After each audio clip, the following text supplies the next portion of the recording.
نبی پاک صلی اللہ علیہ وسلم نے فرمایا مسلمان ایک جسد واحد کی طرح، ایک جسم کی طرح، ایک حصہ تکلیف میں ہو تو دوسرا اس کی درد محسوس کرتا ہے۔ انسان کے وجود کے اندر سب سے قیمتی اس کا دماغ ہوتا ہے، اسی سے سوچتا ہے، اسی سے وہ عمل کرتا ہے، اسی سے منصوبہ بندی کرتا ہے، اسی سے وہ مومن ہوتا ہے، اسی سے معاذ اللہ کافر ہوتا ہے۔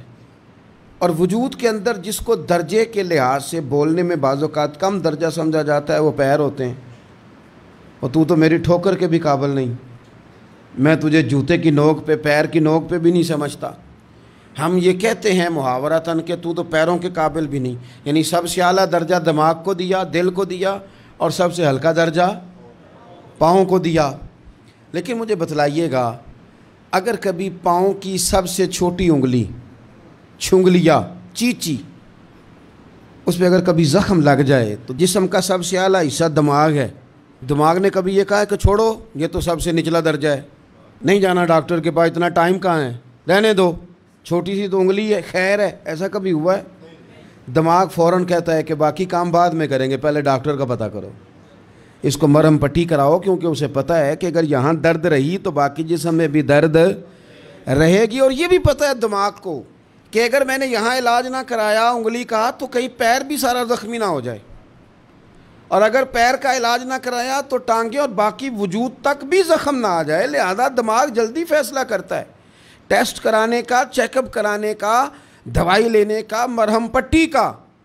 اور میرے بھائی مسلمان ایک وجود کی طرح ہے۔ یہ تو ہو سکتا ہے کچھ مسلمان ملک غریب ہوں اور کچھ کے پاس تیل کے کنویں ہوں، کچھ کے پاس سونے کے پہاڑ ہوں، یہ تو ہو سکتا ہے کہ بعض اوقات یہ وہ سمجھ لیں کہ ہم اعلیٰ درجے کے ہیں، لیکن یہ یاد رکھیں اگر ایک جسم کی طرح ہیں، سوچتے ہیں اور ہیں، کیونکہ نبی پاک نے فرمایا ہے، اگر اس طرح سوچتے ہیں تو پھر میرا خیال ہے کہ جس طرح تیل کے کنویں والے کو اپنی درد ہوتی ہے نا، سونے کے پہاڑوں والے ملک کو جس طرح اپنی درد ہوتی ہے نا، اس طرح اسے کسی کو حقارت کی نظر سے دیکھنا نہیں چاہیے، چونکہ جسد واحد ہے۔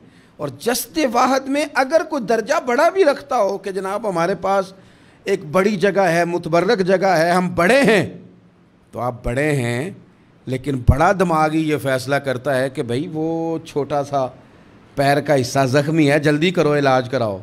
لیکن بڑے دماغ والا کہے کہ میرا گھر تو محفوظ ہے، اس کا مطلب ہے بڑے دماغ والے نے یا تو سوچنا بند کر دیا ہے، یا وہ خود غرض ہو گیا ہے، یا لالچی ہو گیا ہے، یا پھر وہ یہ ماننے کو تیار نہیں۔ میں حدیث پاک کا ترجمہ کر رہا ہوں، میں تو حدیث پاک بیان کر کے مثال دے رہا ہوں، اب مجھے حدیث کا ترجمہ تو کرنے دینا بھائی، حضور کے فرمان پر تو بات کرنے دو نا بھائی۔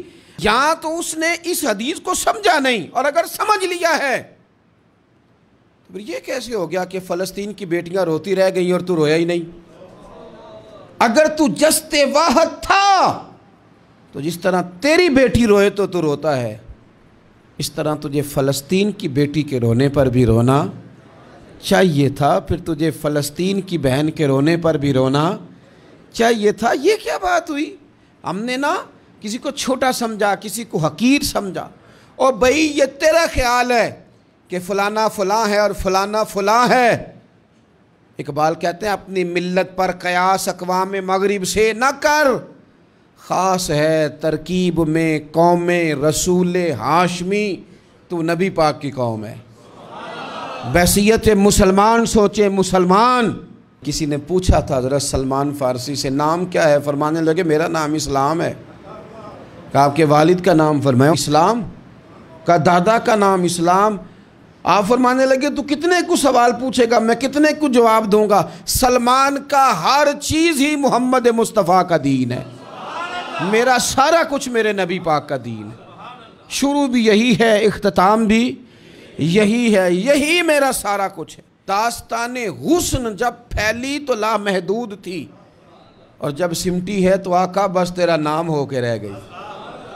بس ہم اتنے کہ ہم حضور کے غلام ہیں۔ تو مسلمان ہو کے سوچیں، بحیثیت مسلم کی اپنی ذمہ داریوں کا احساس کریں۔ اقبال نے کہا تھا میری زندگی کا مقصد تیرے دین کی سرفرازی، میری زندگی کا مقصد تیرے دین کی، میری زندگی کا مقصد تیرے دین کی سرفراز، میری زندگی کا مقصد تیرے دین کی سرفرازی، میری زندگی کا مقصد تیرے دین، یا رسول اللہ میری زندگی کا مقصد تیرے دین کی سرفرازی، میں اسی لیے مسلمان، میں اسی لیے نمازی، میں اسی لیے مسلمان، میں اس کے لیے کام کس طرح کریں، جد و جہد کس طرح کریں؟ تو ہمیں کہا گیا قوت عشق سے ہر پست کو بالا کر دے اور دہر میں اسم محمد سے اجالا کر دے، دہر میں اسم محمد سے اجالا کر دے۔ اقبال سے پوچھا، اقبال اس کام میں مدد کیسے ملے گی، کس طرح آگے بڑھیں گے؟ تو اس نے کہا بازو تیرا توحید کی قوت سے قوی ہے،